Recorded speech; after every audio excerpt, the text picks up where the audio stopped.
Olá, meus amigos, sejam todos bem-vindos. Está começando mais um estudo da Bíblia. Este é o terceiro vídeo da nossa série sobre o santuário. Quando foi que Jesus entrou no Santíssimo? Este e outros assuntos relacionados estão sendo abordados. Esse é o terceiro vídeo da série. Eu estou aqui com o Anderson Velten. Diga olá, Anderson. Olá, saudação a todos os irmãos. Estamos em mais um vídeo para dar prosseguimento a este estudo tão interessante. O irmão Anderson é do canal História na Profecia. Vai lá, inscreva-se e veja o curso sobre Apocalipse. Depois você vem aqui e diga o que você achou do curso. Muito bom, viu?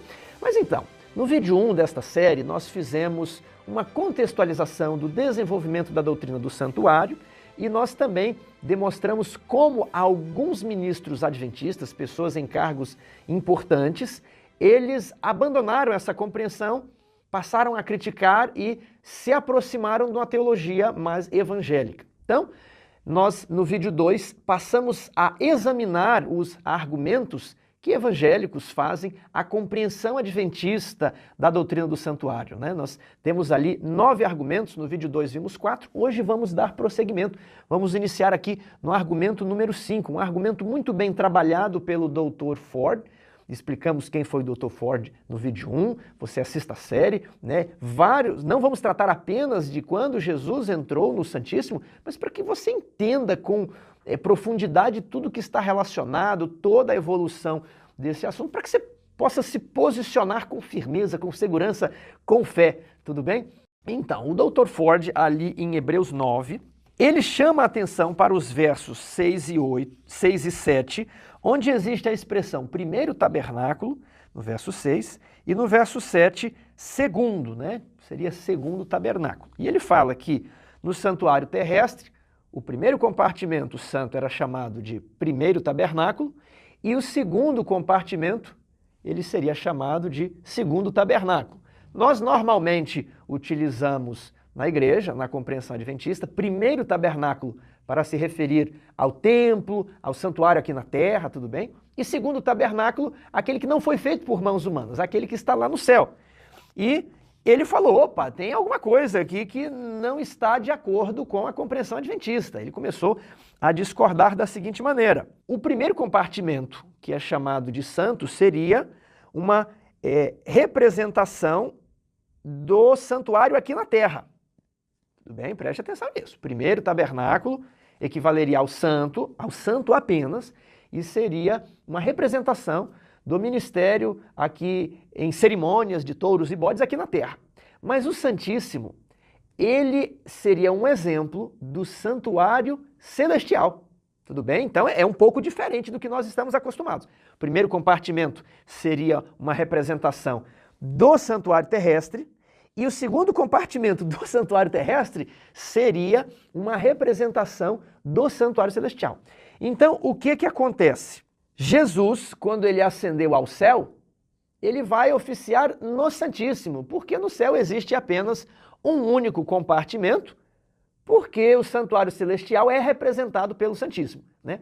Não há um santo no céu, porque o santo, ele é a representação do santuário terrestre. É mais ou menos isso. Então, o que ele está dizendo? Que não vai existir Jesus indo para um santo, ficando nesse santo até 1844, e depois passando para um santíssimo. Não, ele vai direto ao santíssimo, porque o santuário terrestre já representava, com o seu segundo compartimento, o santuário celestial. Então, Jesus só pode ir para um lugar mesmo. Isso aqui parece, né, um argumento muito bem elaborado contra a compreensão adventista. Eu fiz um resumo, prestem bastante atenção e, por favor, faça suas considerações ali. Como enfrentar esse ponto? Thiago, eu acho que você resumiu muito bem o argumento de Desmond Ford. Eu acho que dos argumentos de Ford a respeito da carta aos Hebreus, esse argumento é o mais engenhoso, é o mais sagaz, é o mais sofisticado, mais bem elaborado e até mais complicado. É até um pouco difícil de a pessoa entender rapidamente. Porque como o Tiago falou, na nossa compreensão comum, tradicional adventista, o santuário terrestre todo representa o santuário celestial todo. É assim que a gente vê. O santuário da terra representava o santuário celestial. Uma representação simétrica, é um paralelo. Sim. Exatamente. Nós dizemos que o santuário terrestre era uma cópia em miniatura do santuário celestial. Mas, observando a linguagem ali dentro de Hebreus capítulo 9, como o Tiago explicou, Desmond Ford diz, não, mas não é bem assim, não é somente isso, é mais que isso. Você quer que eu leia o texto? Pode ler novamente, Hebreus 9, os versos 6 e 7 primeiramente. Ora, depois de tudo isto, assim preparado, continuamente entram no primeiro tabernáculo os sacerdotes. Ou seja, esse primeiro tabernáculo referência ao santo, onde os sacerdotes, no plural, entravam durante o ano. Mas no segundo, o sumo sacerdote. Então aqui que é a base textual do argumento. Exatamente. Ford observa isso, que Hebreus está chamando o lugar santo de primeiro tabernáculo e o lugar santo dos santos de segundo tabernáculo, para interpretar o verso 8, Hebreus capítulo 9, versículo 8. Leia para a gente, por favor, Tiago. Querendo com isto dar a entender o Espírito Santo que ainda o caminho do santo lugar não se manifestou, enquanto o primeiro tabernáculo continua erguido. Então, o Desmond Ford pega esse verso e diz, olha, o Espírito Santo está querendo dar a entender com esse sistema de sacerdotes entrarem somente no lugar santo, primeiro tabernáculo, e de o sumo sacerdote entrar no lugar santíssimo uma vez por ano, que é o segundo tabernáculo. O Espírito Santo está querendo dar a entender com isso que o caminho do santuário, aqui na Almeida Revista e Atualizada aparece no santo lugar, mas a palavra é a mesma que ocorre em outras vezes na carta aos Hebreus para santuário. Então, dando a entender, o Espírito Santo com isso, com essa organização do santuário terrestre, com esse sistema, ele estava dando a entender que o caminho para o santuário celestial não se manifestou. Agora, o ponto é esse. Enquanto o primeiro tabernáculo continua erguido. Aí Ford diz, mas o que é o primeiro tabernáculo? Ele diz com base em Hebreus 9, verso 6, que o Tiago leu. O primeiro tabernáculo é o lugar santo. É o primeiro compartimento. É o primeiro compartimento, ou seja, o caminho para o santuário celestial, esse é o raciocínio de Ford, não é o nosso raciocínio. E o que é o santuário celestial? É o segundo compartimento. Isso! É o segundo compartimento, só tem Santíssimo. Então, o caminho para o santuário celestial, que não tem divisão de compartimentos, não tem duas divisões, não tem uma separação no pensamento de Ford. O caminho para o santuário celestial não se manifestaria enquanto o primeiro tabernáculo continuasse erguido, enquanto houvesse um lugar santo. É isso que ele está interpretando. Essa parte que diz assim, enquanto o primeiro tabernáculo continua erguido, ele está interpretando isso como enquanto existir um lugar santo. E o lugar santo era a representação do sistema terrestre. Ou seja, em síntese, em linguagem bem simples, o que Ford está dizendo é o seguinte, quando Jesus morreu na cruz do Calvário, o véu do santuário se rasgou de alto a baixo, não somente o sistema de sacrifícios da terra, o santuário da terra com seus sacerdotes da terra, perdeu o valor, como a própria necessidade de um lugar santo deixou de existir. Acabou a separação entre o lugar santo e o lugar santíssimo. E, portanto, quando Jesus vai ao céu, ele já vai diretamente a Deus no Santíssimo. É esse o raciocínio de Ford. Então, tentando interpretar, seria assim. Naquela época da lei, na época dos bodes e carneiros, nós não tínhamos acesso a Deus, né? Havia um véu que separava a humanidade de Deus. Esse é o pensamento separado. do Ford. Mas agora, com a morte de Jesus, o homem tem acesso diretamente ao trono de Deus, diretamente ao Pai. Aí você junta isso lá com Hebreus 4:15, achegamo-nos, pois confiadamente junto ao trono de graça.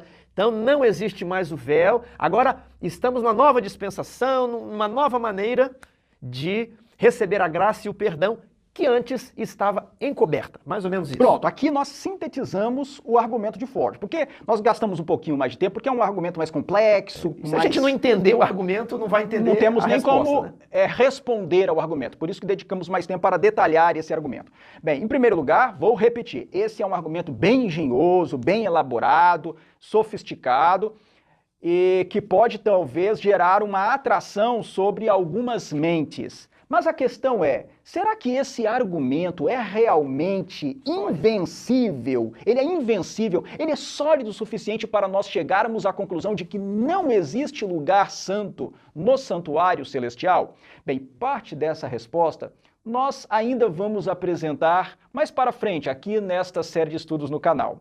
Mas eu já pretendo discutir com o Tiago alguns detalhes aqui no texto de Hebreus capítulo 9 que nos permite avaliar a interpretação do Dr. Desmond Ford para Hebreus capítulo 9, versículo 8. Bem, em primeiro lugar, Tiago, eu observo o seguinte: não há uma necessidade absoluta de nós interpretarmos em Hebreus capítulo 9, versículo 8, a expressão primeiro tabernáculo como sendo o lugar santo. E por que não? Por algumas razões. A primeira razão é que quando nós vamos para Hebreus capítulo 9... Só um momento então, mas no verso 6, primeiro tabernáculo é lugar santo. Sim. Agora você está dizendo que no verso 8 pode não ser lugar santo. Pode não ser lugar santo. Então a primeira razão que eu tenho para apresentar, para mostrar que não necessariamente em Hebreus capítulo 9, versículo 8, primeiro tabernáculo significa lugar santo, é o texto de Hebreus capítulo 9, versículo 1. Você poderia ler para nós? Ora, a primeira aliança também tinha preceitos de serviço sagrado e o seu santuário terrestre. Então esse texto, Tiago, está dizendo que a primeira aliança também tinha um santuário terrestre. Essa primeira aliança é a aliança do Sinai. Ela é chamada de primeira aliança porque, embora tenha sido firmada depois da aliança eterna da graça, já que a aliança eterna da graça foi primeiramente feita entre o Pai e o Filho, no céu, e depois foi estendida a Adão e através Abraão, dos séculos sucessivos. Mas a aliança do Sinai, ela foi firmada depois da aliança eterna, mas ela foi confirmada com o sangue de animais, com o sangue de animais, antes da aliança eterna da graça. Que foi confirmada com o sangue de Jesus. Com o sangue de Jesus. Por isso que a aliança do Sinai é chamada de primeira aliança, porque ela foi confirmada antes da aliança eterna da graça. É o primeiro levando como critério para a ordenação a data da confirmação. Exatamente. O texto está dizendo que a primeira aliança, a aliança do Sinai, também tinha um santuário terrestre. Por que esse texto é interessante e eu estou invocando aqui? Para mostrar que a carta aos Hebreus está contrastando duas alianças. A primeira aliança, que é a aliança do Sinai, e a segunda aliança, que é a aliança eterna da graça.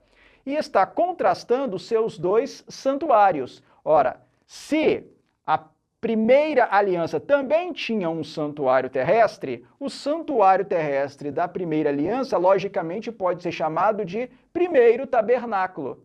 E a aliança da graça tem o seu segundo tabernáculo, o santuário celestial. Então, esse texto aqui serve para mostrar que Hebreus está contrastando duas alianças, primeira e segunda, e dois santuários. O primeiro santuário, que é o terrestre, e o segundo santuário, que é o celestial. E interessante é que esse texto está dentro de Hebreus 9, dentro da perícope de Hebreus 9.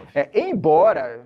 É bom ressaltar aqui, para que não haja uma crítica desnecessária ao que eu estou dizendo, embora Hebreus 9, verso 1 não traga a expressão primeiro tabernáculo, essa expressão não aparece ali, eu estou usando o texto para mostrar que Hebreus está contrastando primeira aliança com segunda aliança, e está dizendo que a primeira aliança também subentende que a outra tem. E quando diz também tinha um santuário terrestre, se é o santuário terrestre da primeira aliança, logicamente, esse santuário terrestre da primeira aliança é o primeiro tabernáculo. Quando eu chego para vocês e digo assim, o Anderson também tem esse livro, ele deixa subentendido que eu tenho o livro. Então, como é que está a expressão aqui? Se a primeira aliança também tinha um santuário terrestre, o que ele subentende da segunda aliança?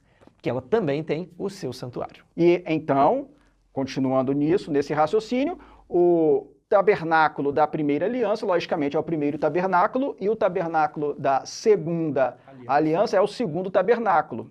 Então, esse é o primeiro ponto que eu gostaria de ressaltar. O segundo ponto é o seguinte: embora em Hebreus capítulo 9, versos 6 e 7, especificamente nesses versos, o lugar santo seja chamado de primeiro tabernáculo e o lugar santo dos santos realmente seja chamado de segundo tabernáculo, nós devemos observar que no capítulo 8, especificamente no versículo 5, a palavra tabernáculo aparece para a estrutura bipartida. Vejamos aí Hebreus capítulo 8, versículo 5. Por favor, Tiago, leia para nós. Os quais ministram em figura e sombra das coisas celestes, assim como foi Moisés divinamente instruído quando estava para construir o tabernáculo, pois diz ele: vê que faças todas as coisas de acordo com o modelo que te foi mostrado no monte. Muito bem, aqui em Hebreus capítulo 8... muito conhecido. Muito conhecido, Hebreus capítulo 8, versículo 5, e está citando até um texto de Êxodo. Aí aparece a palavra tabernáculo para falar não apenas do lugar santo, não apenas do lugar santíssimo, mas da estrutura completa bipartida. Uma estrutura que tinha lugar santo e lugar santíssimo, porque Moisés não recebeu ordem de fazer somente o lugar santo ou somente o lugar santíssimo. Quando Deus diz, vê que faças todas as coisas de acordo com o modelo que te foi mostrado no monte, Moisés devia fazer o santuário todo. A ordem de Deus era para que Moisés erguesse o tabernáculo todo. E é interessante nós observarmos que aí aparece a palavra tabernáculo, é a mesma palavra tabernáculo que aparece no capítulo 9,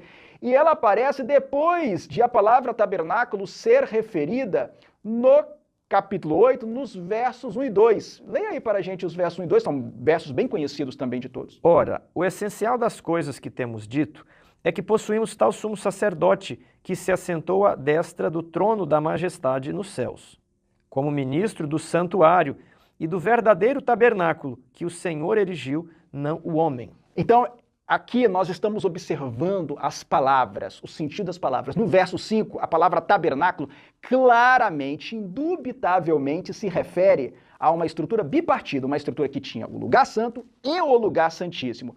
Deus manda que Moisés erga o tabernáculo de acordo com o modelo mostrado no monte. Isso que eu ia dizer. E esse modelo, ele não diz algo, não?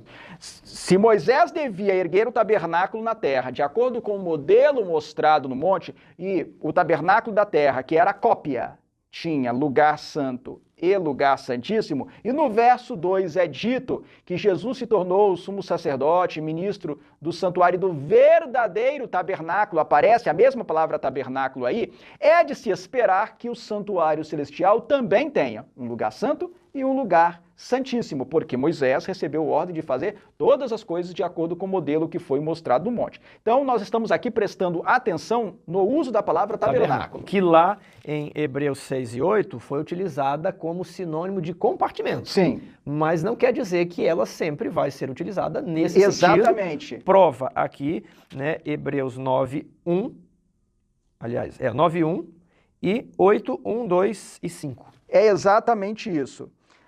Além disso, Tiago, eu também quero destacar um outro ponto. Qual ponto? Você poderia ler para nós, para facilitar aqui o nosso estudo, torná-lo mais dinâmico, o texto de Hebreus, capítulo 10, do verso 5 ao verso 9. Por isso, ao entrar no mundo, diz: sacrifício e oferta não quiseste, antes corpo me formaste. Não te deleitaste com holocaustos e ofertas pelo pecado. Então eu disse: eis aqui estou. No rolo do livro está escrito a meu respeito, para fazer, ó Deus, a tua vontade.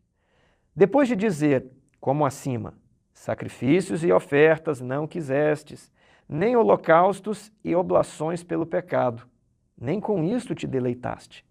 Coisas que se oferecem segundo a lei. Então acrescentou: eis, aqui estou para fazer, ó Deus, a tua vontade. Remove o primeiro, para estabelecer o segundo. Muito bem. O texto diz, remove o primeiro para estabelecer o segundo. Nesse texto de Hebreus, no capítulo 10, fica claro que, quando ele fala de primeiro, ele está falando do primeiro sistema. O sistema do Antigo Testamento, com os seus rituais, com os seus sacrifícios, com o seu sacerdócio, com o santuário terrestre todo. Esse era o sistema que deveria passar. Isso era que deveria ser removido, esse primeiro sistema, esse primeiro tabernáculo. E quando ele diz, estabelece o segundo, estabeleça agora o segundo sistema. Em vez de sangue de animais, o sangue de Jesus. Em vez de sacerdotes humanos, descendentes de Arão, da tribo de Levi, sacerdotes mortais, um sacerdote que é Deus e é homem ao mesmo tempo, é eterno, é imortal, não pecou, não caiu em pecado e sequer era da tribo de Levi, porque o nosso Senhor Jesus, segundo a carne, era da tribo de Judá. Então, remove o primeiro sistema para estabelecer o segundo. O segundo sistema é o sistema em que Jesus é sacrifício, Jesus é sumo sacerdote e Jesus ministra no santuário celestial. Mas no que isso ajuda no ponto que nós estamos discutindo? O que eu estou querendo ressaltar é que na carta aos Hebreus, a ênfase, a verdadeira ênfase, é o contraste entre o sistema do Antigo Testamento e o sistema do Novo Testamento. O sistema da Antiga Aliança, o sistema da Nova Aliança. O sistema do santuário terrestre e o sistema do santuário celestial. Dentro desse contraste, é perfeitamente compreensível nós entendermos primeiro o tabernáculo como sendo uma referência ao santuário terrestre todo. E segundo o tabernáculo como sendo uma referência ao santuário celestial todo. De tal forma que em Hebreus 9:8, nós podemos entender que Hebreus está dizendo que o Espírito Santo queria dar a entender com isso, com o funcionamento do santuário terrestre, que o caminho do santuário celestial não tinha se manifestado enquanto o santuário terrestre funcionasse validamente, enquanto os sacerdotes estivessem atuando de maneira válida. Mas quando Jesus morre na cruz do Calvário e o véu do santuário se rasga de alto a baixo, remove-se o primeiro sistema perde a validade para se estabelecer o segundo. O segundo é o santuário celestial. É o santuário em que Cristo ministra. Então veja aqui, eu vou pontuar o argumento do Ford. O santuário se rasgou e ele vai inutilizar apenas o santo, né? Mas o véu se rasgando pode muito bem, de acordo aqui, remove o primeiro e estabelece o segundo, inutilizar todo o santuário, o primeiro e o segundo compartimento. Então é o primeiro sistema que se torna obsoleto, antiquado, utilizando aqui a linguagem de Hebreus 8:13, e você tem agora o segundo sistema. Mas, Tiago, eu acho importante destacar o seguinte. Os que seguem o pensamento de Ford e os evangélicos que se opõem à doutrina do santuário tal como compreendida pelos adventistas do sétimo dia, poderão ainda dizer, mas Tiago, mas Anderson, tudo que vocês falaram, tudo que vocês acabaram de dizer, é algo com o que Ford e nós, os evangélicos, concordamos com essa parte aí, com isso que vocês acabaram de dizer, nós concordamos. E Ford, se estivesse vivo, estivesse aqui conosco, ele poderia dizer, olha, eu concordo com tudo isso, apenas eu estou acrescentando que isso que vocês acabaram de dizer era representado pela partição do santuário terrestre. Ele diria isso. O santuário terrestre, o sistema do Antigo Testamento, era representado pelo lugar santo. O sistema do Novo Testamento é representado pelo lugar santíssimo. Com a morte de Cristo, o véu se rasga, a separação deixa de existir e todo o santuário terrestre perde o valor. Então, quando Jesus vai ao céu, ele vai para um santuário que não tem separação. O lugar santo agora está com livre acesso ao lugar santíssimo. Essa era a ideia dele, de tal forma que Jesus já vai à presença de Deus no Santíssimo. Bem, eu tenho que dizer neste momento do nosso vídeo, e até aqui, somente até aqui, que realmente, se nós nos determos nesses textos, apenas nesses textos, eu poderia dizer que haveria um empate. Mas empate em que sentido? Me entendam bem.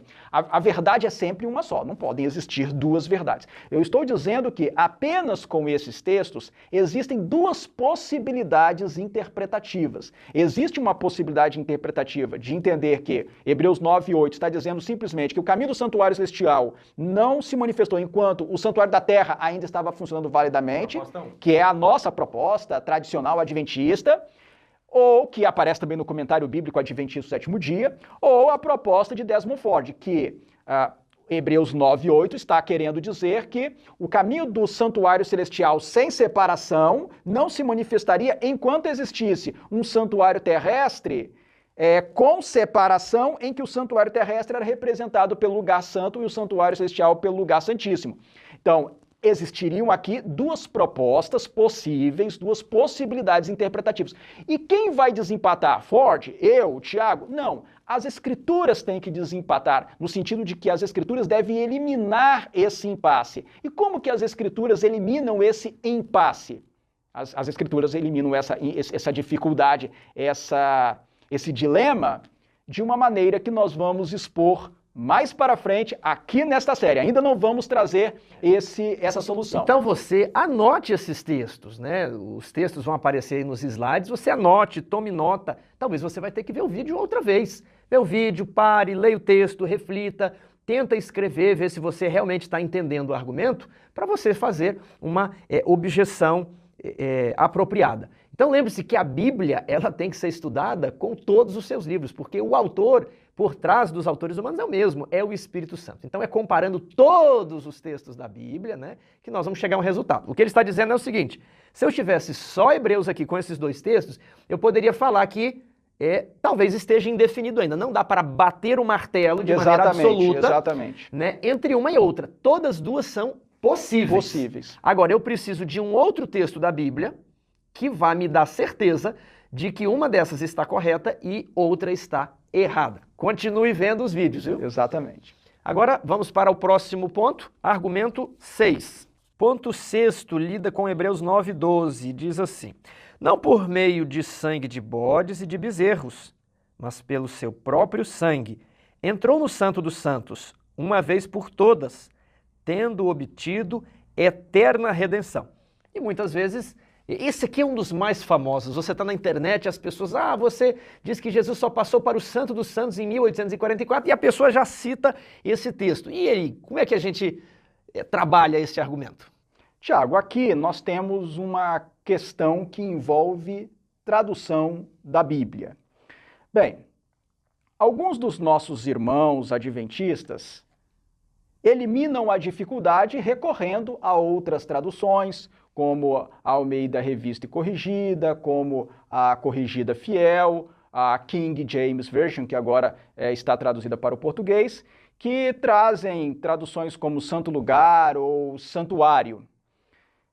Mas apenas usar outras traduções não é suficiente, porque também os que usam a Almeida Revista e Atualizada poderão lançar mão de outras traduções que trazem a guerra de traduções. Lugar Santíssimo. A minha está certa. Lugar Santo Não, é a minha que está certa. Então, nós precisamos nos aprofundar um pouquinho mais para entender o que está acontecendo aqui.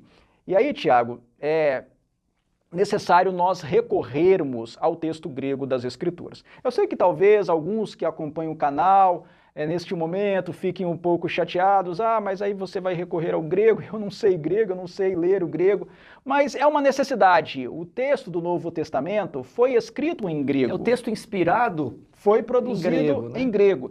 Então, por mais que haja essa dificuldade, que a maioria das pessoas não sabe ler o grego, nós não temos como escapar. Explicar porque... Isso. Nós temos que recorrer ao texto grego para entender o que está acontecendo para aí. Tirar a prova final, aquela prova real. Olha, uma versão diz isso, mas o que escreveu o autor de Hebreus? Aí a prova final, é o que ele escreveu, é o que o Espírito Santo inspirou. Exatamente. Bem, a primeira coisa que nós precisamos entender aqui é que o Novo Testamento utiliza diferentes palavras para falar do templo, do santuário, do tabernáculo. E eu quero listar essas palavras aqui para que os que estão acompanhando esta série de estudos possam ter o conhecimento de que palavras são essas, quais são as palavras que os autores do Novo Testamento usam para falar do templo, do santuário, do tabernáculo. A primeira palavra que aparece no texto do Novo Testamento para falar do templo é a palavra grega torhieron. Torhieron é a palavra comumente usada em o Novo Testamento para falar do templo. O templo todo, a estrutura toda do templo. Nós precisamos nos lembrar de que no Antigo Testamento, no período do Antigo Testamento, houve um primeiro momento em que o templo, o santuário de Deus era uma tenda, era um tabernáculo, mas depois essa tenda foi abandonada, foi substituída por um edifício, por um prédio de pedras na cidade de Jerusalém. E houve o primeiro templo de Jerusalém, que foi erguido por Salomão, pelo rei Salomão. Esse templo existiu aí por cerca de 400 a 500 anos, mais ou menos. E esse templo, o primeiro templo, foi destruído pelos exércitos da Babilônia.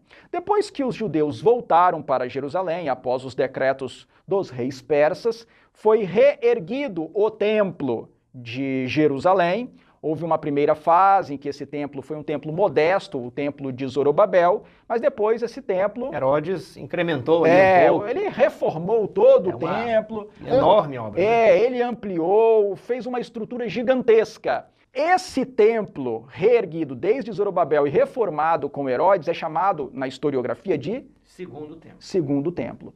Bem, o templo era uma estrutura grande. Era uma estrutura que envolvia o santuário com o Santo, o Santíssimo, envolvia o átrio interno, envolvia o átrio externo e várias salas de tesouraria, salas de aula, sala do sinédrio. Era uma estrutura grande, muito grande. Não era só o prédio ali de Santo e Santíssimo, não era somente isso, era uma estrutura grande. Bem, quando a Bíblia se refere a essa... Só para dar um parâmetro aqui para as pessoas, utilizam o tamanho aproximado de 140 mil metros quadrados ali. Uns até puxam para 144 mil metros quadrados, para ficar assim, parecido ali com o número do Apocalipse, mas é ali entre 140 mil e entre 150 mil metros quadrados a plataforma da esplanada do templo. E essa grande estrutura que estava na cidade de Jerusalém, que envolvia o edifício principal com o Santo e o Santíssimo, mas também abrangia os átrios, o átrio interior, o átrio exterior, e todos os edifícios anexos com o salão do sinédrio, as salas de aula e outros ambientes, mas esse grande prédio, essa grande estrutura, é designada pelos autores do Novo Testamento pela palavra Hieron, Hieron, é o artigo, Hieron é templo, então o templo de Jerusalém.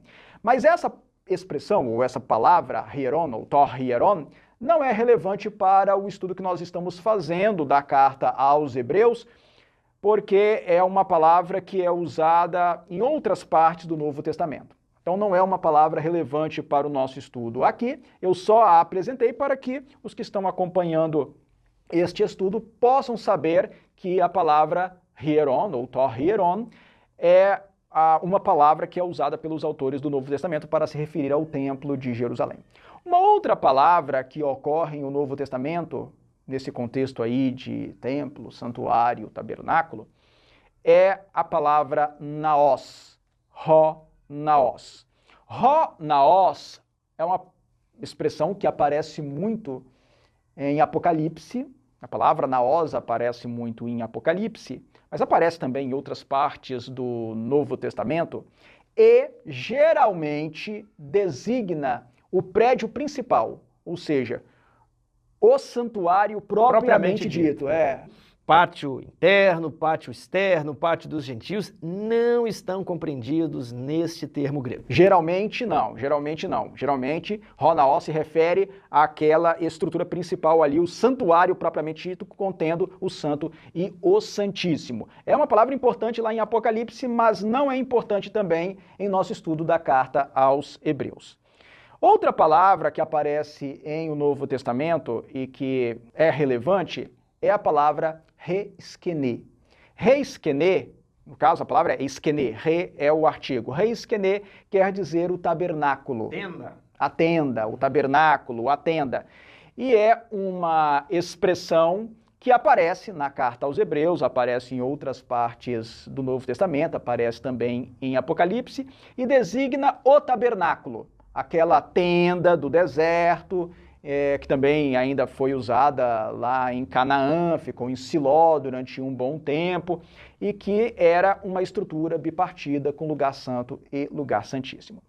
Mas a expressão que aparece aqui em Hebreus capítulo 9, versículo 12, que é o texto a respeito do qual você me indagou, e é também a palavra que ocorre em outras partes da carta aos Hebreus, é um termo que foi usado especificamente pelo autor de Hebreus. Tarrágia?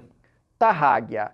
A palavra grega usada na carta aos Hebreus é hagion, ou to-hagion, no singular, e hagia, ou tarrágia, no plural. Sendo que a palavra no singular, to-hagion, só ocorre em Hebreus capítulo 9, versículo 1. No restante dos versos de Hebreus em que essa palavra ocorre, ela sempre ocorre no plural, hagia ou tarrágia. Esse tá é o artigo. E hagia está no plural.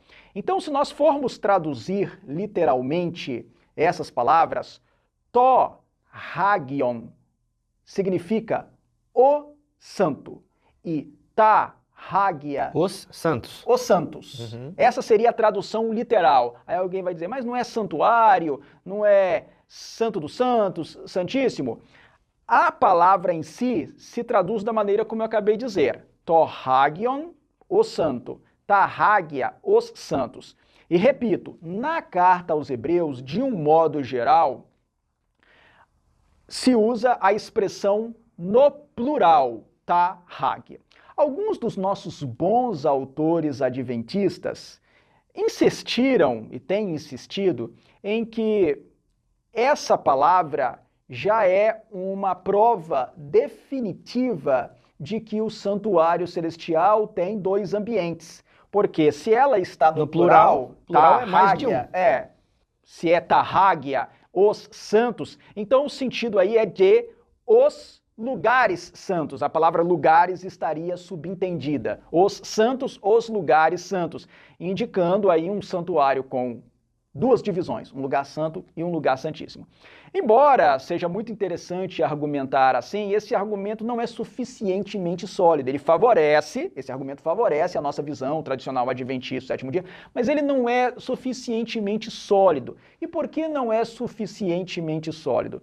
Porque em Hebreus capítulo 9, versículo 2, a palavra hagia, que está no plural, quer dizer santos, é usada para falar apenas da primeira divisão do santuário terrestre, que era o lugar santo. Você poderia ler para nós, Tiago? 9:2. Com efeito, foi preparado o tabernáculo, cuja parte anterior, onde estavam o candeeiro e a mesa e a exposição dos pães, se chama o santo lugar. Essa expressão em português, o santo lugar, é tradução da palavra hagia. Do plural. Do plural. Ou seja, se nós fôssemos traduzir literalmente, o texto estaria dizendo, olha, o tabernáculo anterior, onde estão esses móveis todos, a exposição de pães, se chama o candelabro, os santos. Significa os santos. Somente a primeira divisão já tem um nome no plural. Aí você talvez possa ficar assim a se perguntar, mas como pode uma coisa dessa? Um só já é plural? Não é muito estranho isso. Esse uso nós fazemos também. Imaginem vocês quando nós falamos assim, os céus. Nem sempre, quando as pessoas falam céus, elas estão pensando na compreensão adventista de primeiro céu, segundo céu e terceiro céu. Somente esse céu atmosférico já é designado pelo plural, os céus. Também quando nós falamos assim, as águas do mar. Nós poderíamos falar a água do mar, porque é uma água só, mas nós muitas vezes falamos as águas do mar. Esse plural é um plural de intensidade, para dizer que há muita água no mar, que o espaço do céu é grande. Também dizemos que quando Jesus vier, e até está escrito lá na primeira carta aos Tessalonicenses, capítulo 4, versos 16 e 17, que Jesus ficará nos ares. Ora, mas é um ar só, mas como é muito ar, nós usamos um plural de intensidade. No caso de Hebreus 9, verso 2, falando somente da primeira divisão, somente do lugar santo, o texto de Hebreus usa a palavra no plural, não é tão convincente nós dizermos que Hebreus usou a palavra no plural para necessariamente se referir a lugar santo e lugar santíssimo. Novamente temos um empate. Temos que contar, para ser muito honestos ponto de vista científico, existiria uma possibilidade de não ser assim. De tarrágia não significar necessariamente dois compartimentos. E aqui me permita fazer um comentário parentético, Tiago. Vale ressaltar que Ellen White diz, num texto muito interessante dela, que quando nós estivermos em debate com aqueles que se opõem as nossas crenças, devemos tomar o cuidado com a maneira como usamos as Escrituras, porque ela diz, existe o risco de, no debate, nós usarmos argumentos que não sejam inteiramente corretos. Nunca deveis empregar argumentos que não sejam. Ela diz assim, esses argumentos que não são inteiramente corretos podem até fazer calar o adversário, mas não honram a verdade. Nós temos que usar argumentos que não somente convençam aquele com quem nós estamos conversando, mas também que respeitem exatamente o que está escrito. Ellen White tinha essa preocupação. Acabou que no vídeo 1 a gente colocou os argumentos ali, não respondeu, né? E aí gravamos o vídeo 2, não terminamos. Por que vocês estão demorando tanto nesses argumentos? Para ser justo, para ser honesto, para não esconder nada de quem está assistindo. Olha, o que se diz é isto, e aqui estão as evidências.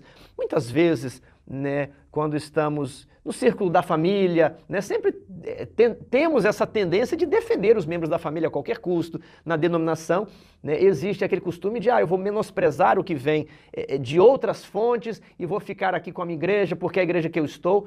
Mas nós não podemos simplesmente tomar um argumento com base na facção, no grupo do qual pertenço. Eu preciso ser honesto, eu preciso ouvir o argumento do meu oponente, analisá-lo, considerar a hipótese, né? Ele precisa considerar a minha hipótese e a gente aqui fazer a coisa da maneira mais justa, mais honesta, mais transparente possível. Mas voltando ao ponto, nós estamos tratando aqui dessa tradução da Almeida Revista e Atualizada, que se refere ao local em que Jesus entrou quando subiu aos céus como Santo dos Santos. Essa tradução seria adequada? Nós estamos falando aqui do sentido da palavra que é usada ali. A palavra que é usada em Hebreus... E qual palavra é usada ali? Fale para nós de novo, novamente. Em Hebreus capítulo 9, versículo 12, é ta-hagia, os santos. Os santos. Qual seria o sentido de os santos? Seria somente o lugar santo? Seria somente o lugar santíssimo? Seriam os dois? Seriam os dois. Qual seria esse sentido? Nós temos uma forte evidência dentro da carta aos Hebreus, no próprio capítulo 9, que indica que ta-hagia não deve ser entendida como lugar santo dos santos. E essa evidência vem de Hebreus capítulo 9, versículo 3. Você poderia ler para nós, Tiago, por favor? Por trás do segundo véu se encontrava o tabernáculo, que se chama o Santo dos Santos.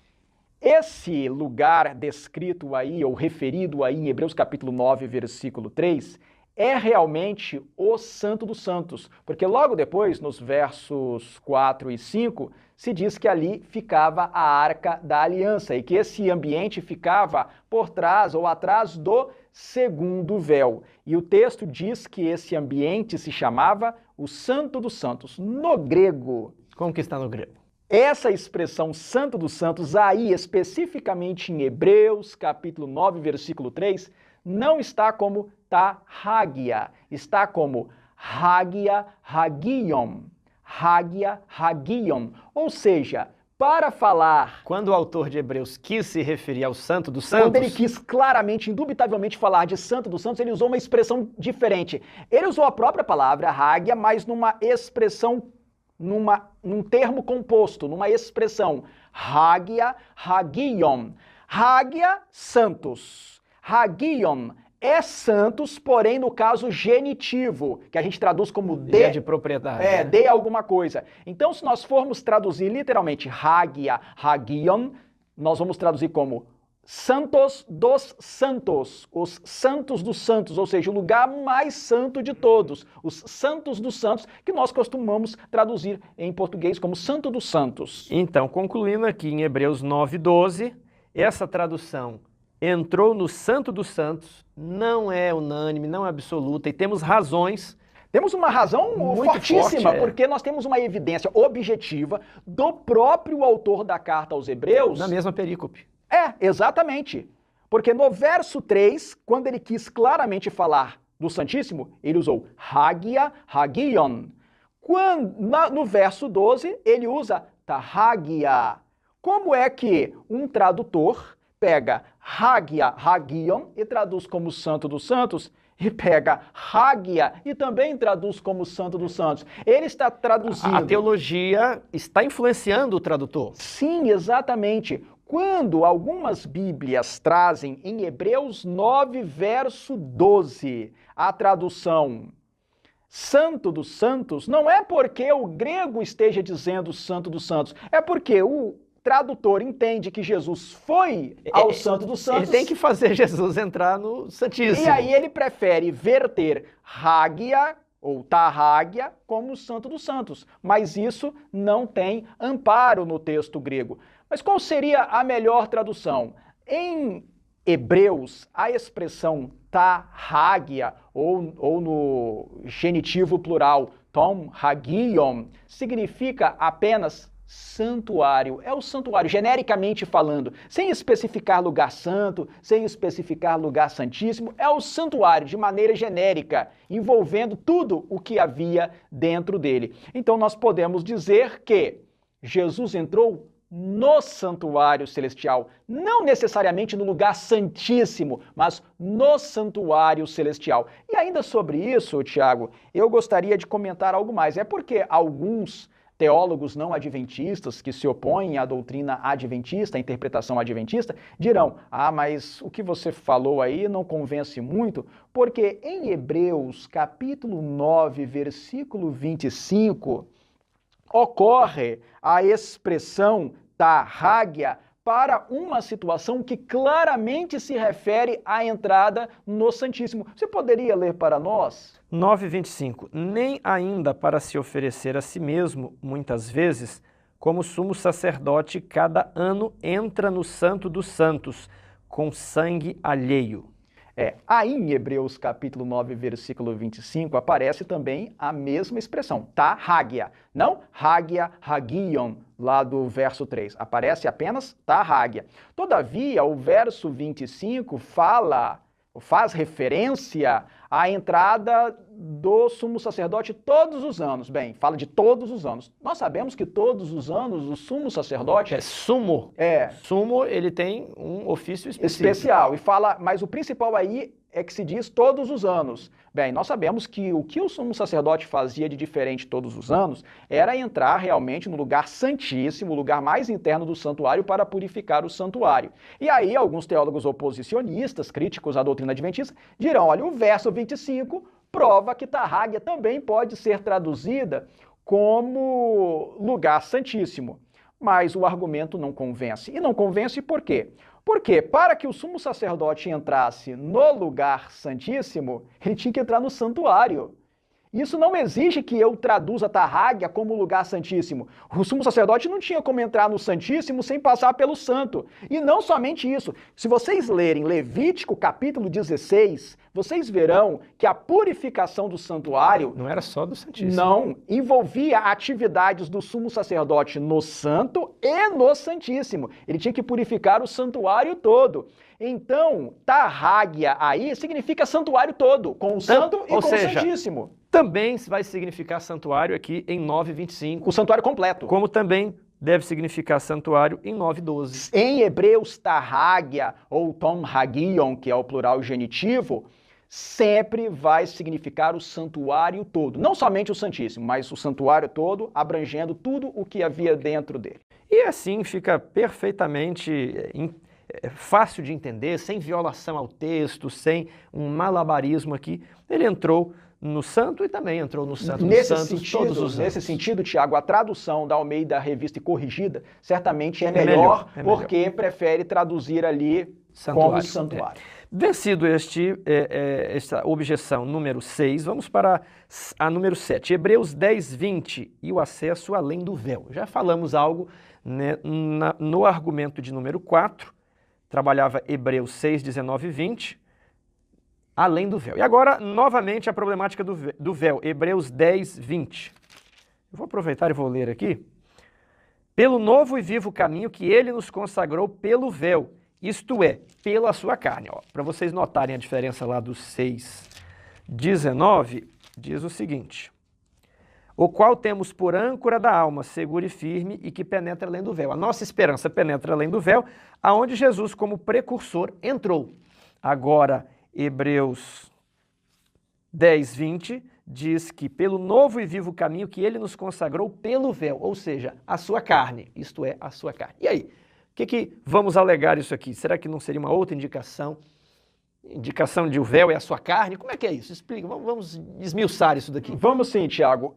Inicialmente eu já quero fazer uma observação que é baseada no que acabamos de falar. Na Almeida Revista e Atualizada, o leitor já é induzido a pensar que quando Jesus subiu aos céus, ele foi ao lugar santíssimo. Por quê? Porque o verso 19, na Almeida Revista e Atualizada, traz Santo dos Santos. Mas aqui em Hebreus, capítulo 10, verso 19, não temos a expressão Hagia, Hagion. Não temos. Temos somente a expressão simples. Não temos a expressão composta que aparece lá em Hebreus 9, verso 3. Portanto, a tradução adequada aqui é o santuário de maneira genérica, não somente o Santíssimo.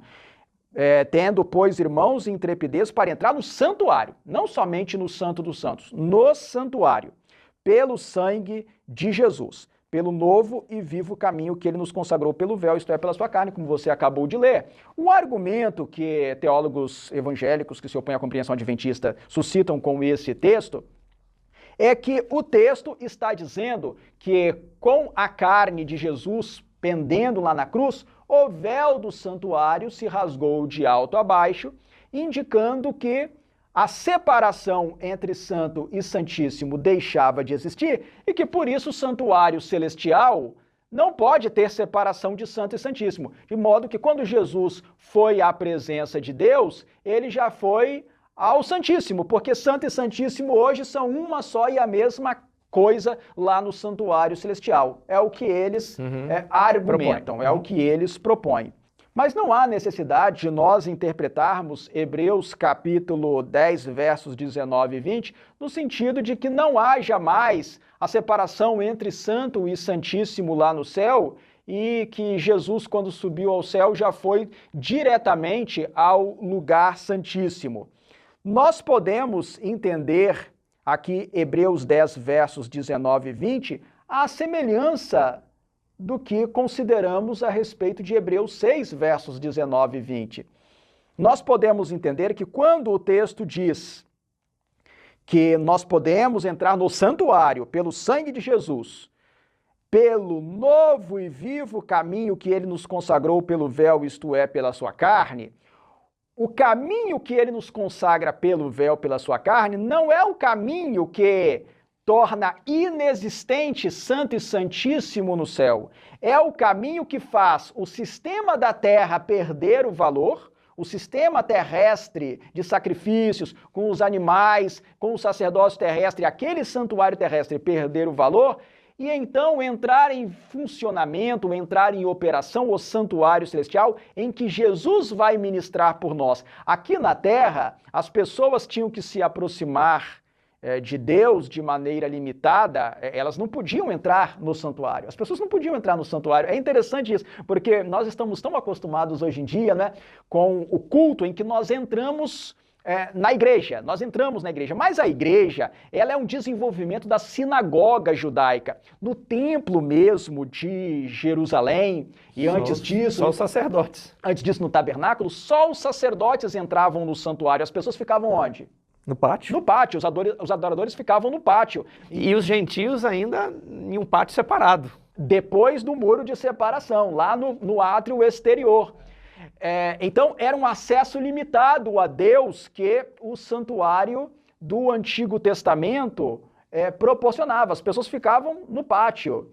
Mas, no santuário celestial, nós somos chamados a entrar no santuário celestial pela fé. Claro que nós não vamos hoje pessoalmente, fisicamente ao santuário celestial. Nós somos chamados a entrar no santuário celestial, não precisamos da mediação dos sacerdotes levíticos, nós somos chamados a entrar diretamente ao santuário celestial por meio de Jesus, porque Jesus não era descendente de Arão, ele não era da tribo de Levi, Jesus era da tribo de Judá. Ele é um irmão nosso, um irmão, podemos hoje, nós da nossa geração, podemos dizer que ele é um irmão mais velho nosso. É a expressão que Hebreus capítulo 2 utiliza. Exato. E ele, como nosso irmão, ele entrou no santuário como nosso precursor. E quando E quando nós formos levados para o céu por ocasião da volta de Jesus, nós vamos poder entrar no santuário, nós não vamos precisar ficar no pátio, porque Apocalipse capítulo 7, versículo 15 diz isso. Você poderia ler para nós? Razão por que se acham diante do trono de Deus e o servem de dia e de noite no seu santuário. E aquele que se assenta no trono estenderá sobre eles o seu tabernáculo. Então, o que eu estou querendo dizer aqui para os irmãos que estão acompanhando o canal é que a ideia aqui de Hebreus 10, versos 19 e 20... Ela volta naquela ideia, remove o primeiro e estabelece o segundo.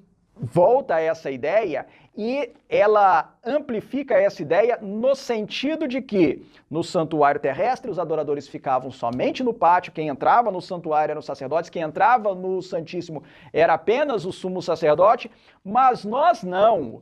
Hoje, Jesus, que é o nosso irmão mais velho, que não era da tribo de Levi, que não era descendente de Arão, que se estivesse na terra, como diz a carta aos Hebreus, nem sacerdote seria, ele vai ao santuário, ele entra no santuário como nosso precursor. Ele entra no santuário como nosso precursor. E quando ele vier nos buscar e nos levar para o céu, ele vai nos introduzir no santuário. Nós vamos entrar no santuário durante os 1000 anos. Durante os 1000 anos nós vamos entrar no santuário. De tal forma que na nova ordem, nós podemos ter acesso ao santuário. Jesus é apenas o nosso precursor. Ou seja, não precisamos interpretar daqui que no céu, que o santuário celestial não tenha santo e não tenha santíssimo, que não tenha dois ambientes. O sentido aqui pode muito bem ser outro, apenas de que antes os adoradores não entravam no santuário, mas por meio de Jesus, pela fé, nós podemos, pela fé, espiritualmente entrar no santuário e depois que Jesus voltar, nós poderemos fisicamente entrar no santuário e nós poderemos entrar nesse ambiente em que Jesus hoje está como nosso precursor. E eu queria acrescentar, Tiago, algo que nós já comentamos no vídeo anterior a respeito de Hebreus capítulo 6, versículos 19 e 20, que é a expressão além do véu. Okay. Lá em Hebreus capítulo 6, versículos 19 e 20, é dito que Jesus foi além do véu como nosso precursor. Uhum. Os teólogos evangélicos que se opõem à compreensão tradicional adventista sustentam, assim como também dizia Desmond Ford, que em Hebreus 6,19 aparece a expressão to soteron tu katapetasmatos, e que essa expressão na Septuaginta só é usada para se referir ao lugar santíssimo. E com base nisso, apenas com essa semelhança na expressão grega, eles já concluem que, então, necessariamente, Jesus, quando subiu aos céus, entrou no lugar santíssimo. E no vídeo anterior, eu disse que essa é uma conclusão muito apressada. Precipitada. Muito precipitada, apenas porque o autor de Hebreus usou a mesma expressão grega, além do véu, que na Septuaginta é usada para falar somente do lugar santíssimo, quer dizer que necessariamente Jesus, quando subiu aos céus, entrou no Santíssimo, quer dizer que o autor de Hebreus não poderia ter usado essa expressão para falar do véu que dava a entrada para o lugar santo, lembrando que, só mencionando aqui de passagem, Ellen White, no livro O Grande Conflito, cita Hebreus capítulo 6, versículos 19 e 20, para falar da entrada de Jesus no lugar santo, e não no lugar santíssimo. Mas, deixando o texto de Ellen White de lado neste momento, e examinando aqui o texto grego, quer dizer que só porque o autor de Hebreus usou a mesma expressão que a Septuaginta usa para falar da entrada no Santíssimo, ele obrigatoriamente teria que usar o mesmo sentido, ele não poderia estar falando da entrada no lugar santo, e mais que isso, observe bem, em Hebreus 10, verso 20, quando se diz pelo véu, aqui o autor de Hebreus não usa aquela expressão. Ele já utiliza uma outra expressão em grego. Ele não usa soteron, tu katapetasmatos. Não usa essa expressão. Ele usa dia tu katapetasmatos. Ou seja, através do véu, por meio do véu, através do véu ou por meio do véu. Aqui ele já usa outra expressão. Ou seja, é muito fraco. É temerário, é muito fraco, é rarefeito simplesmente concluir que... Comparar com a Septuaginta... Com a Septuaginta, uma expressão que só ocorre uma vez na carta aos Hebreus. No caso do uso dessa expressão, soteron tu katapetasmatos, por exemplo, lá em Levítico capítulo 16, versículo 2, nós até comentamos no vídeo anterior, fica claro que o sentido lá, na Septuaginta, na tradução do grego, para o grego do Antigo Testamento, fica claro que ali a referência é ao lugar santíssimo, porque fala além do véu, diante do propiciatório, que está sobre a Arca da Aliança. Aí nós não temos como chegar a uma conclusão, senão de que o texto está falando realmente do lugar santíssimo. Mas aqui, em Hebreus capítulo 6, versos 19 e 20, em Hebreus capítulo 10, versos 19 e 20, não existe nenhum outro elemento que exija necessariamente concluir que Jesus entrou já diretamente no lugar santíssimo. Também não posso dizer, com base naquilo que nós dissemos há pouco, né, que nós devemos ser honestos e cautelosos, considerar todas as possibilidades, também eu não posso dizer que haja elementos aqui em Hebreus 6 e em Hebreus 10 que impeçam essa conclusão dos evangelhos. É o empate. É o empate. Tanto eu posso entender de um jeito, como eu posso entender de outro, se eu usar somente Hebreus 6, 19 e 20, e se eu usar somente Hebreus 10, 19 e 20. Aqui não há nenhum elemento que me leve a uma conclusão definitiva quanto a de que ambiente o autor bíblico está falando. Lugar santo? Lugar santíssimo? Não há informação suficiente aqui. A Bíblia vai ter que desempatar, vai ter que... Por meio de outro livro. Desempatar essa dúvida. Fique aí, inscrito, acompanhando a série. Por meio de uma outra informação das Escrituras. Não pode ser aqui. Aqui, as duas possibilidades interpretativas permanecem. Vamos para o ponto 8? Vamos sim. Aqui vai falar de Hebreus 9, 12 e 13, e eu gostaria de já ler o texto. Hebreus 9, 12. Não por meio do sangue de bodes e de bezerros. Aqui vai chamar a atenção para os animais, né? Não por meio do sangue de bodes e bezerros, mas pelo seu próprio sangue. Verso 13. Portanto, se o sangue de bode e de touros, então aqui fala bode e bezerros, e o 13, bode de touros. Capítulo 10, verso 4. Porque é impossível que o sangue de touros e de bode remova pecados. Qual seria o ataque, a objeção à compreensão adventista? Olha, esses animais são os animais utilizados no dia da expiação, o que arrasta a compreensão para uma expiação já propiciada no primeiro século. Isso aqui arrasta Jesus para o Santíssimo, por causa que os animais aqui estão fazendo alusão ao dia da expiação. Está correto isso? O que a gente vai falar sobre esse argumento? Tiago, eu considero que esse é um dos argumentos mais frágeis dos teólogos que se opõem à doutrina adventista do santuário, teólogos evangélicos que nos atacam, e também é um dos argumentos mais fracos, na minha opinião, de Desmond Ford. E por que eu penso assim? Pois é, que esses animais não são os animais do dia da expiação? Pois é, quando nós comparamos Hebreus 9 e 10 com Levítico capítulo 16, que é o capítulo que trata do dia da expiação no Antigo Testamento, no Pentateuco, nós observamos que Hebreus capítulo 9, versículos 12 e 13, fala de bodes, bezerros e touros. Ao passo que Levítico capítulo 16 fala de novilho, carneiro e bodes.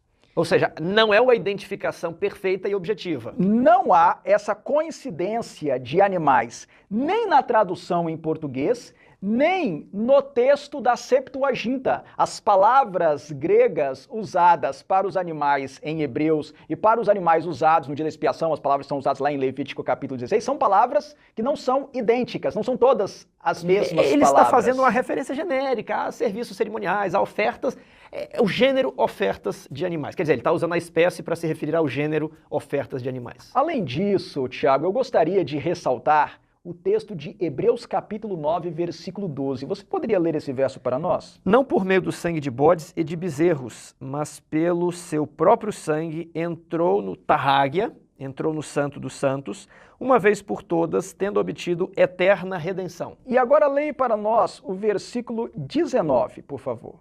Porque, havendo Moisés proclamado todos os mandamentos segundo a lei, a todo o povo, tomou o sangue dos bezerros e dos bodes, com água e lã tinta de escarlate, e sopo, e aspergiu não só o próprio livro, como também todo o povo. Ou seja, ele está utilizando aqui os mesmos animais, bodes e bezerros, para falar da confirmação da aliança. Da confirmação do concerto. Não é dia da expiação aqui em... Como é que é esse verso que eu li aqui? Verso 19. Né? O verso 19, Hebreus 9, 19, está falando de Êxodo capítulo 24, que não tem a ver com o dia da expiação, não foi no 10º dia do 7º mês, nem o tabernáculo tinha sido erguido ainda. E está falando de que animais aí no verso 19? Deixa eu olhar aqui. Bezerros e bodes. Bezerros e bodes. Ou seja, se bezerros e bodes, em Hebreus 9, 12, necessariamente trouxesse, arrastasse o evento para o dia da expiação, né, você vai arrastar Moisés aqui para o dia da expiação também. É uma referência genérica. É uma referência genérica, aí há uma ênfase no dia em que o concerto do Sinai foi ratificado, foi confirmado, mas eu tenho ainda mais outros pontos para ressaltar. E o ponto que eu vou mencionar agora é muito importante e é interessante ao mesmo tempo. Há apenas um caso, Tiago, há apenas um caso no Antigo Testamento em que se fala de uma cerimônia específica envolvendo bodes e bezerros, que é justamente a da inauguração dos serviços do Antigo Santuário israelita, a inauguração do santuário terrestre. Basta nós lermos Levítico capítulo 9, versículos 8 e 15, e nós veremos lá em Levítico 9, versículos 8 e 15, na consagração dos sacerdotes, que foram usados bodes e bezerros.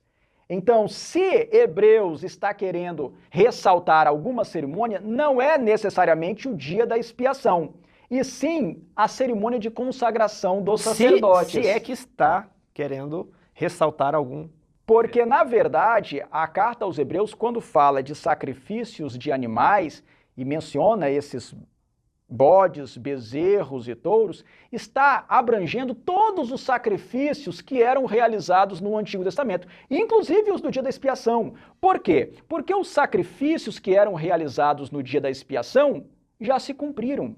Os adventistas do sétimo dia nunca sustentaram, nunca disseram que os sacrifícios do dia da expiação foram realizados em 1844. Jesus, quando morreu na cruz do Calvário, a carta aos Hebreus diz, ele morreu de uma vez por todas. Ele cumpriu a tipologia de todos os sacrifícios que eram realizados no cerimonial do Antigo Testamento. Sacrifício da Páscoa, sacrifício do Ano Novo, sacrifício do dia da expiação. O da manhã, o da tarde, a oferta individual pelo pecado, ele cumpriu a simbologia de todos os sacrifícios do Antigo Testamento.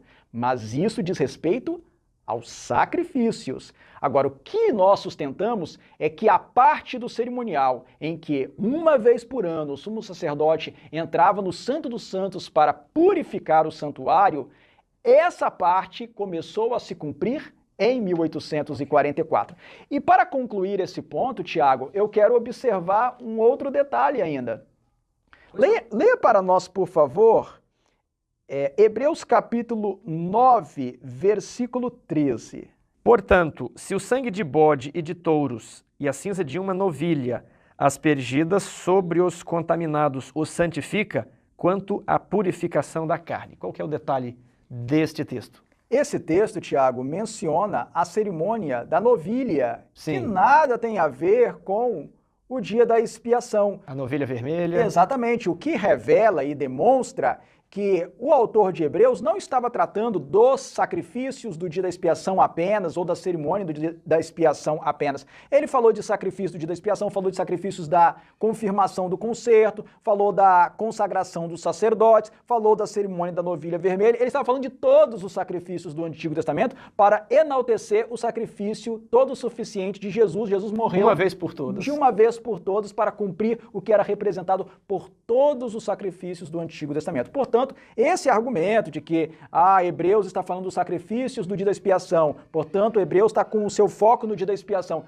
e que isso condiciona a entrada de Jesus ao Santíssimo já quando ele subiu aos céus, não tem fundamento, é um dos argumentos mais fracos usados por Desmond Ford. O último argumento, o ponto 9, Hebreus 10, 1 e 3.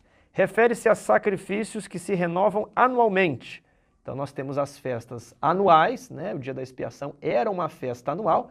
Então não seria uma referência ao dia da expiação? Posso ler o texto? Pode ler, por favor. Ora, visto que a lei tem sombra dos bens vindouros, não a imagem real das coisas, nunca jamais pode tornar perfeitos os ofertantes com os mesmos sacrifícios que ano após ano, perpetuamente eles oferecem. Verso 3. Entretanto, nesses sacrifícios, faz-se recordação de pecados todos os anos. Então, qual era o serviço anual? Era o serviço no compartimento santíssimo, no dia da expiação. Logo concluem os opositores à mensagem adventista que aqui é o dia da expiação. Eu não posso negar que quando Hebreus está falando de sacrifícios que se renovam todos os anos, a ênfase possa ser realmente aos sacrifícios do dia da expiação. Por outro lado, não é verdade que Hebreus só esteja falando do dia da expiação, unicamente dos sacrifícios do dia da expiação. Por que não? Porque nós vemos referências em Hebreus aos sacrifícios que eram realizados diariamente. Vamos ver? Leia para nós, por favor, Hebreus capítulo 7, versículo 27. Que não tem necessidade, como os sumos sacerdotes, de oferecer todos os dias sacrifícios, primeiro por seus próprios pecados, depois pelos do povo, porque fez isto uma vez por todas, quando a si mesmo se ofereceu. E ele está falando de sacrifícios que são feitos? Todos os dias. Todos os dias. Pelos, os sacrifícios diários, as ofertas diárias. Então o texto não está falando apenas do dia da expiação, o texto de Hebreus. E também há outro texto que traz ideia semelhante e que está vinculado à ascensão de Jesus ao céu. Vamos ver Hebreus capítulo 10, versículos 11 e 12. É um texto bem interessante. Ora, todo sacerdote se apresenta dia após dia, né? Não é ano após ano, dia após dia, a exercer o serviço sagrado e a oferecer muitas vezes os mesmos sacrifícios que nunca jamais podem remover pecados.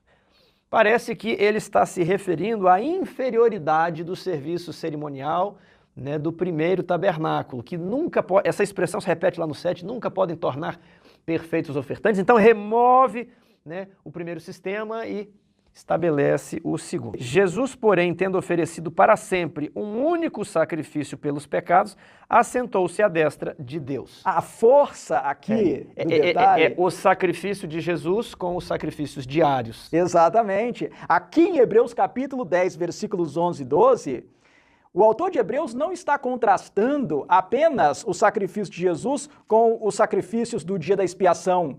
Ele está contrastando também com os sacrifícios diários. E está contrastando a obra de Jesus com a obra dos sacerdotes, e não somente do sumo sacerdote. Porque Jesus, ele cumpre não somente a tipologia do sumo sacerdote, mas a tipologia dos sacerdotes. E durante o ano, os sacerdotes entravam no lugar santo, primeira divisão ou primeiro compartimento do santuário terrestre. E no dia da expiação é que o sumo sacerdote entrava no santo dos santos, no santíssimo. Então, nós não podemos de maneira nenhuma restringir Hebreus ao dia da expiação para depois concluir. Então se o sumo sacerdote entrava no Santíssimo no dia da expiação, e Hebreus está falando somente do dia da expiação, então quando Jesus subiu aos céus, ele já foi ao Santíssimo. Esse é um raciocínio que perverte, que distorce a lógica do autor da carta aos Hebreus. Então, terminamos aqui fazendo um arremate dos 9 argumentos, das 9 objeções. O que muitas vezes acontece? A pessoa já possui uma certa teologia, ela já possui ideias preconcebidas, ela já possui um modelo no plano da salvação e ela já não é favorável à ideia de um juízo, né? Então, ela pinça alguns versos aqui de Hebreus que, num primeiro momento, lidos assim à pressa, olha, entrou no Santo dos Santos, além do véu. Ora, né, você junta os 9 argumentos aqui, Jesus entrou, né, direto no Santíssimo, no dia da expiação já foi na cruz, e em 1844 ele não passou de lugar nenhum. Então, num primeiro momento, parece ser isso mesmo, aparentemente um olhar apressado. Aí quando você abre o livro de Hebreus e começa a comparar textos, olha, essa conclusão que é feita aqui é uma conclusão apressada, não necessariamente tem que ser assim, porque esse outro verso contradiz essa lógica aplicada aqui. Então, quando abrimos todo o livro de Hebreus, vemos que não necessariamente esta é a única hipótese interpretativa. Existe outra que também é totalmente possível e tem fundamento. Então temos um empate aqui. Quanto a alguns textos em Hebreus, a ideia fica indefinida, nós não conseguimos, por meio apenas desses textos específicos, chegar a uma conclusão quanto a se Jesus, quando subiu aos céus, foi ao Santo ou foi ao Santíssimo. Nós precisamos de algum outro texto bíblico claro, explícito e objetivo que defina essa questão. E alguns desses textos da carta aos Hebreus permitem uma interpretação ou outra, não definem o assunto. Então preste bastante atenção nisso, meu irmão. Isso aqui é metodologia, temos que ser honestos metodologicamente. Agora, no próximo vídeo desta série, nós vamos desempatar aqui esse conflito, essa tensão. E nós vamos lá para o livro de Apocalipse, um texto inspirado, texto do apóstolo João, e vamos estudar a estrutura do santuário no livro do Apocalipse. Por favor, não perca o próximo vídeo dessa série, é um dos mais importantes. O que mais podemos dizer? Eu acho que o estudo está muito interessante, está empolgante, é um estudo muito aprofundado, porque nós observamos vários detalhes e devemos fazer assim mesmo. Vamos agora continuar, vamos agora para o Apocalipse. Nos próximos vídeos nós vamos responder onde Jesus entrou, ou quando Jesus entrou no Santíssimo. Que Deus os abençoe.